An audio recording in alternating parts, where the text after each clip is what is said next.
Britain isn't collapsing, it's stalling. Productivity growth has flatlined for years.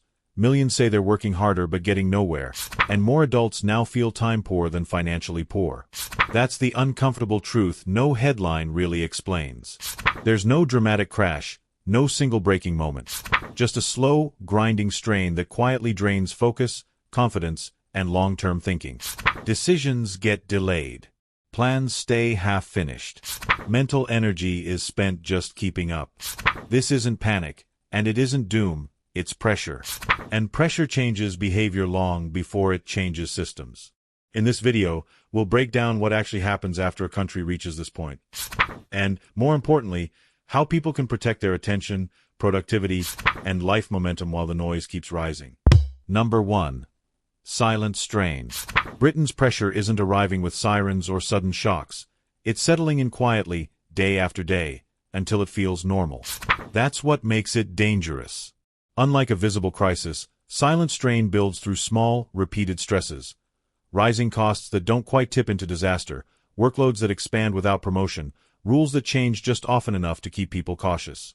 Over time, this kind of pressure doesn't spark rebellion or panic. It reshapes behavior. People become conservative with energy. They stop thinking long-term. They avoid risk, not because they lack ambition, but because uncertainty punishes planning. This is how strain works before it ever reaches the front pages. Long-term stress doesn't just affect finances, it alters psychology. Research into chronic pressure shows that when uncertainty lasts too long, motivation shifts from growth to preservation. People don't ask, "How do I get ahead?" They ask, "How do I not fall behind?" That subtle mental shift changes everything. Career moves are delayed. Skills upgrades are postponed. Life improvements are treated as optional luxuries instead of necessary progress. From the outside, it looks like stagnation. From the inside, it feels like exhaustion. This is where national strain becomes personal. When systems feel unpredictable, individuals absorb the cost in mental energy. Every decision requires more thought. Every choice carries more risk. Even simple tasks, budgeting, scheduling, planning a year, start to feel heavier than they should. Over time, this drains motivation in a way that's hard to explain but easy to feel. People aren't lazy, they're overloaded. They aren't disengaged, they're conserving fuel. The most telling sign of silent strain isn't protest or collapse, it's withdrawal. Fewer bold decisions. Less future-focused thinking. A growing sense that effort doesn't reliably lead to reward. And when that belief spreads quietly through a society, productivity doesn't crash, it slowly erodes. That erosion rarely makes headlines, but it reshapes daily life far more deeply than any crisis ever could. Number 2. Time drain. For many people in Britain today, the real shortage isn't money, it's time. Not free time, but usable time.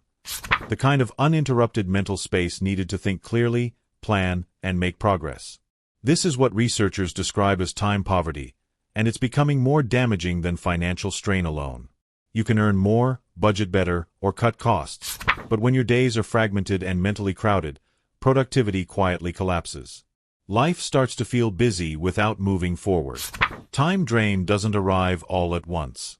It leaks away through admin tasks that never end, longer commutes, constant forms, policy updates, and systems that demand attention but return little value. Add digital noise, emails, alerts, breaking news, algorithm-driven urgency, and the day gets chopped into pieces too small for deep focus. Even when people sit down to rest, their attention remains occupied, scanning, reacting, processing. The clock may say there are hours left, but the mind knows better. Uncertainty makes this worse. When rules, costs, or expectations feel unstable, planning requires more effort. Every decision takes longer because the future feels less predictable.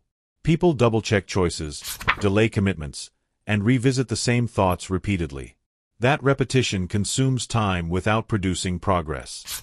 It's not inefficiency, it's cognitive overload. And over weeks and months, that overload becomes a permanent drain on energy. This is where time poverty begins to affect productivity more deeply. Meaningful progress requires long stretches of focus, but fragmented days produce shallow output. Tasks get done, but momentum disappears. Projects stall. Personal goals shrink to short-term survival. Life planning, whether career shifts, skill development, or lifestyle changes, gets pushed aside, not because it doesn't matter, but because there's never a clear mental window to engage with it properly. Over time, this creates a quiet paradox. People feel constantly rushed, yet strangely stuck. Days are full, but direction is missing. And when time becomes scarce in this way, it's not just schedules that suffer. Ambition, clarity, and long-term thinking slowly fade with it. Number 3. Decision fatigue.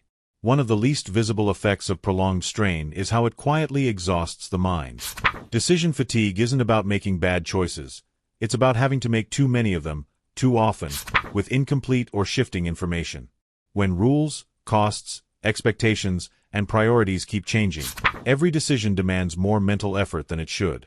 What used to be simple now requires research, second-guessing, and contingency planning.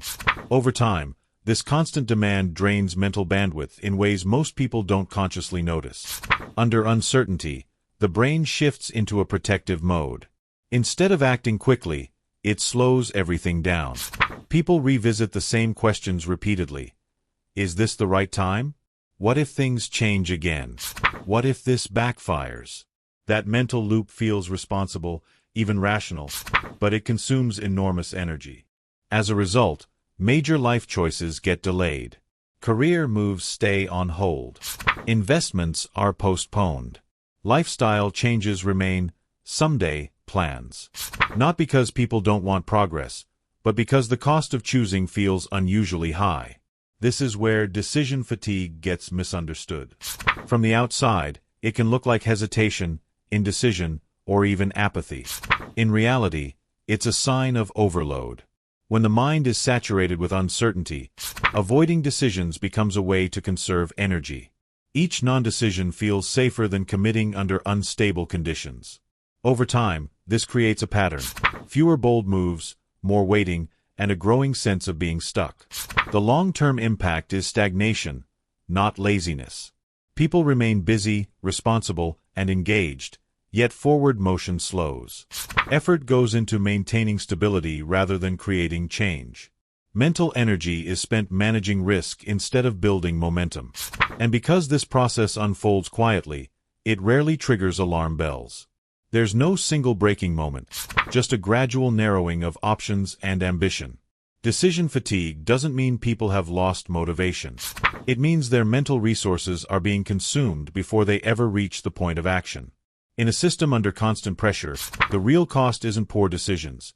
It's the growing number of decisions that never get made at all. Number 4. Planning freeze. When the future feels unclear, planning becomes risky, and that risk is exactly what freezes people in place. Long-term planning depends on one simple belief, that the rules tomorrow will roughly resemble the rules today. When that belief weakens, people stop committing. They don't abandon ambition, they suspend it. This is how planning freeze sets in, quietly spreading across households, workplaces, and entire sectors without any formal announcement that something is wrong. Housing is one of the clearest examples. People delay moving not just because of prices, but because of uncertainty. Interest rates, taxes, regulations, job stability, future costs. Even those who could move hesitate, waiting for clarity that never quite arrives. Careers follow a similar pattern. Workers stay in roles that no longer fit, not out of comfort, but caution. Switching paths, retraining, or relocating feels like stepping onto unstable ground. When the future looks foggy, staying put feels safer than moving forward. Retirement planning is perhaps the most revealing case. Long-term financial decisions rely on predictability, yet constant changes force people to recalculate again and again. Timelines stretch. Confidence erodes. Plans become provisional rather than firm. Instead of asking, "What do I want my life to look like in 10 years?" people ask, "What if the assumptions change again?" That shift quietly pulls focus away from building a future toward simply managing uncertainty. Individually, these pauses feel sensible.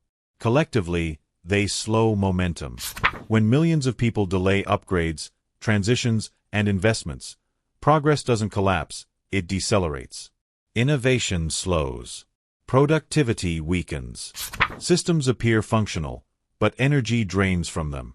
The economy doesn't stall because people stop trying. It stalls because too many plans are left half-formed. Planning freeze isn't dramatic, and that's why it's often overlooked. There are no protests or breaking headlines, just a growing sense that life is on hold. And when long-term thinking becomes rare, a society doesn't lose capacity, it loses direction. Over time, that loss of direction costs far more than any single policy change ever could. Number 5. Digital pressure. Digital platforms didn't create Britain's strain, but they amplify it relentlessly. Social media is built to prioritize urgency. Breaking news, outrage, conflict, and fear travel faster than calm explanations or long-term context. As a result, pressure that once arrived in manageable doses now feels constant. Every scroll presents another warning, another crisis, another signal that something is going wrong. Even when nothing has materially changed in a person's daily life, the emotional atmosphere stays tense, reactive, and unsettled. This is why negative news feels inescapable. Algorithms reward content that provokes strong emotional responses, not content that explains slowly or reassures thoughtfully. Stories are rarely framed as trends or long-term shifts. They're framed as immediate threats. That framing keeps attention locked in, but it also keeps the nervous system on edge. Over time, people stop processing information. They brace against it. The brain treats every update as something that might require action, even when no action is possible. That constant alertness comes at a cost. Focus fragments. Deep thinking becomes harder. Tasks that require patience or sustained effort feel heavier than they should. Emotional resilience weakens, not because people are fragile, but because recovery time disappears. When attention is constantly pulled outward, there's no space to reset internally. Stress accumulates without release. Digital pressure also distorts perspective. When the worst stories dominate feeds, it becomes difficult to tell what's truly urgent and what's simply loud. This confusion drains confidence in decision-making. People hesitate, second-guess, and overconsume information in search of certainty, which only adds to the overload. The result is a loop. More scrolling to feel informed, more stress as a result. Over time, this environment reshapes behavior. People feel busy but unproductive, informed but unclear, connected but mentally isolated. The issue isn't awareness, it's saturation. When digital noise fills every spare moment, attention becomes exhausted before it's ever applied to meaningful work or long-term thinking. And in a society already under strain, that loss of focus quietly deepens the pressure it was meant to help people understand. Number 6. Shrinking horizons. One of the most telling signs of prolonged strain is how people begin to narrow their view of the future. When pressure lasts longer than expected, long-term goals slowly give way to short-term thinking. Plans that once stretched years ahead are replaced by questions about the next month, the next bill, the next decision that needs managing.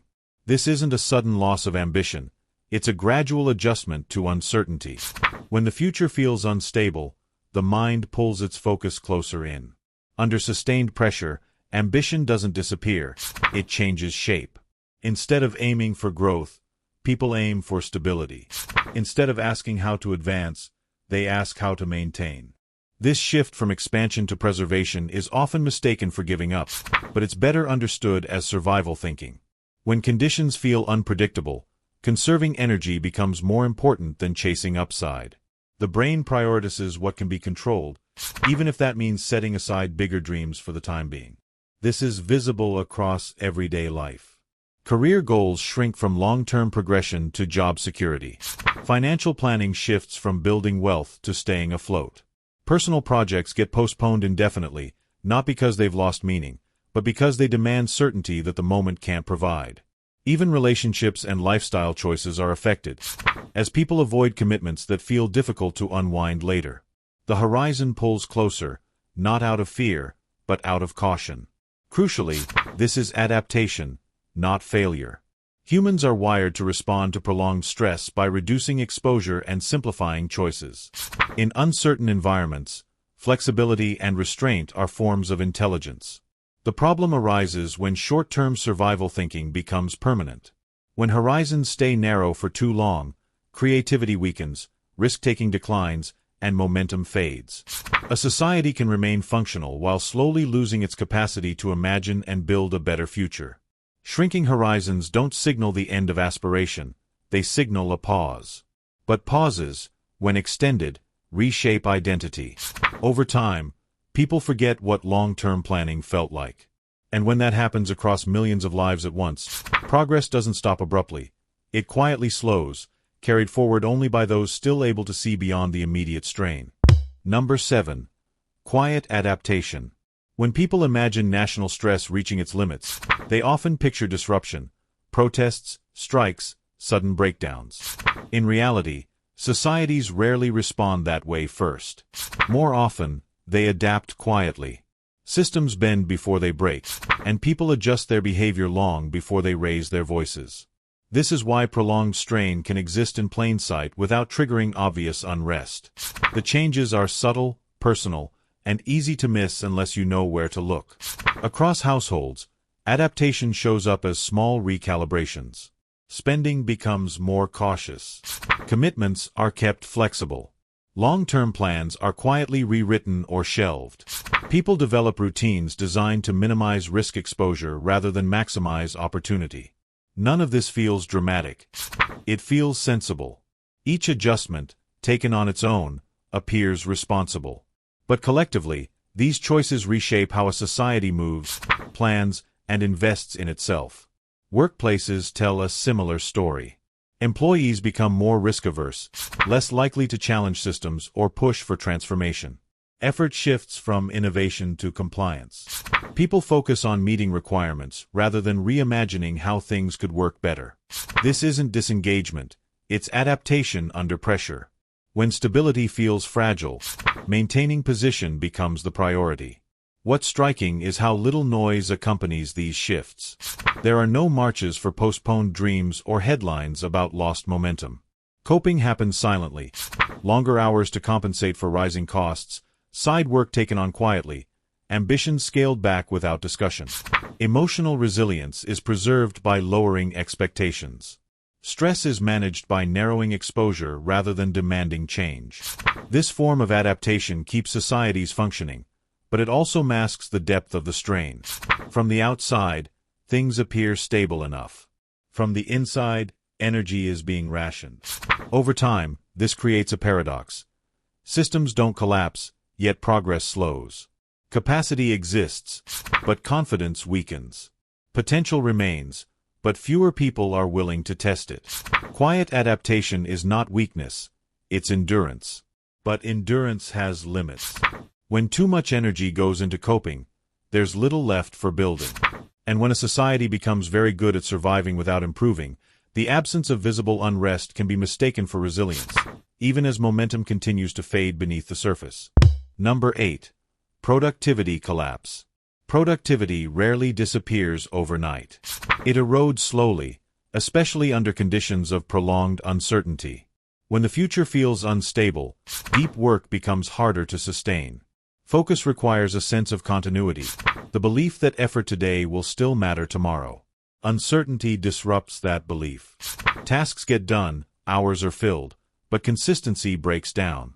People stay active, yet progress becomes uneven and fragile. This is why busy days don't always translate into productive lives. Under pressure, work fragments into short bursts of activity driven by urgency rather than purpose. Emails are answered, forms are completed, problems are managed, but meaningful output is postponed. Deep work, which depends on uninterrupted time and mental calm, is repeatedly sacrificed to immediate demands. Over time, this creates the illusion of productivity without its substance. Stress plays a central role in this collapse. Chronic stress narrows attention and prioritizes short-term survival over long-term growth. The brain becomes reactive rather than strategic. Planning feels risky, experimentation feels dangerous, and consistency feels exhausting. Even highly capable people find themselves stuck in maintenance mode, preserving what exists rather than building what could exist next. This pattern affects individuals and institutions alike. Skills development slows because learning requires sustained focus. Innovation declines because creativity thrives in psychological safety, not constant alertness. Careers plateau not due to lack of talent, but because the environment makes long-term investment feel unsafe. Over months and years, output drops quietly, masked by activity and effort. The most damaging aspect of productivity collapse is that it's hard to recognize while it's happening. People blame themselves for feeling scattered or behind, assuming it's a personal failure. In reality, it's often a structural response to sustained pressure. When uncertainty dominates, productivity shifts from creating value to managing risk. A society can appear industrious while becoming less productive in the ways that matter most. Work continues, systems function, deadlines are met, but long-term output weakens.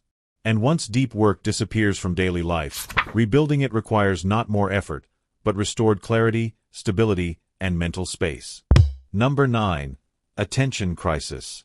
In a strained society, attention becomes the most valuable and most depleted resource. Money can be earned back, time can sometimes be rearranged, but attention, once fragmented, is difficult to recover. Modern life now competes relentlessly for it. Alerts, notifications, updates, and breaking headlines slice the day into ever smaller pieces, leaving little room for sustained thought. The result isn't ignorance, it's exhaustion. Constant interruptions don't just distract, they rewire how thinking works. Each alert pulls the mind out of whatever it was doing and demands a rapid shift in focus. Over time, this trains the brain to expect disruption. Deep concentration feels uncomfortable. Silence feels unproductive. Even when there's nothing urgent to respond to, the mind stays on standby, scanning for the next signal. Thinking becomes reactive rather than deliberate. This fragmentation quietly drains mental energy. Tasks take longer. Ideas lose coherence. Decisions feel heavier. People struggle to hold complex thoughts in their heads long enough to work through them properly. Instead of engaging deeply, attention schemes the surface, moving from one input to the next. The day fills up with motion, but meaning thins out. What makes this crisis harder to spot is that it feels normal. Checking phones constantly, switching tabs, absorbing news in short bursts, all of it looks like staying informed and engaged. But the cost shows up later, when there's no energy left for reflection, planning, or creative thinking. Attention has been spent before it could be invested. Over time, this affects how people relate to their own lives. When mental energy is constantly redirected outward, it becomes harder to notice internal signals. Fatigue, dissatisfaction, misalignment. People stay busy managing inputs while losing sight of outcomes. Goals blur. Priorities flatten. Days feel full, yet strangely hollow. An attention crisis doesn't announce itself with alarms. It settles in quietly, disguised as connectivity and awareness. And in an environment already under pressure, the loss of sustained attention doesn't just reduce productivity. It weakens the ability to think clearly about what matters, why it matters, and where energy should go next. Number 10. After the breaking point. The idea of a single, dramatic breaking point is compelling, but it's rarely how societies actually change. Nations don't usually collapse in one defining moment. They recalibrate. Pressure builds, behavior shifts, systems adjust, and life continues in a modified form. The breaking point, in reality, is less an event and more a transition. What follows isn't chaos, but a slower, quieter reordering of priorities. After prolonged strain, reforms tend to arrive gradually rather than decisively. Policies evolve in increments. Expectations are reset. Institutions adapt to reduced capacity instead of being rebuilt overnight. Progress continues, but at a different pace. This can feel frustrating, especially for those waiting for clear solutions or bold interventions. Yet history shows that most systems change through adjustment, not rupture. At the personal level, this phase often brings boundary setting. People become more selective with their energy. They narrow commitments, protect attention, and redefine what enough looks like. Ambition doesn't vanish. It becomes more intentional. Instead of chasing everything, Individuals focus on what offers stability, meaning, or control. This isn't retreat, it's recalibration in response to pressure. Clarity plays a central role here. When the noise of constant urgency loses its grip, people begin to distinguish between what demands attention and what merely demands reaction. Focus shifts from reacting to headlines toward managing daily life with purpose. Resilience emerges not from endurance alone, but from choosing where to place effort and where to withdraw it. The period after a perceived breaking point is rarely dramatic. It's defined by quieter decisions, slower movement, and a renewed emphasis on sustainability, both personal and systemic. While this phase may lack the excitement of rapid change, it carries something more valuable: the opportunity to rebuild momentum with clearer priorities and healthier limits. In the end, resilience isn't about pushing harder under strain. It's about preserving clarity when pressure peaks, protecting focus when demands multiply, and shaping a life that can move forward even when certainty remains out of reach. Nations don't just run out of money, they run out of attention, and where attention goes, life follows. I'm curious what's draining you most right now. Is it time, money, or the uncertainty that never quite switches off? If this helped organize your thinking, support the work by liking the video and subscribing. It's just one click, but it helps us keep making calm, structured analysis like this. And when you're ready, watch our previous video on focus, productivity, and modern stress. It connects directly to everything we've discussed here.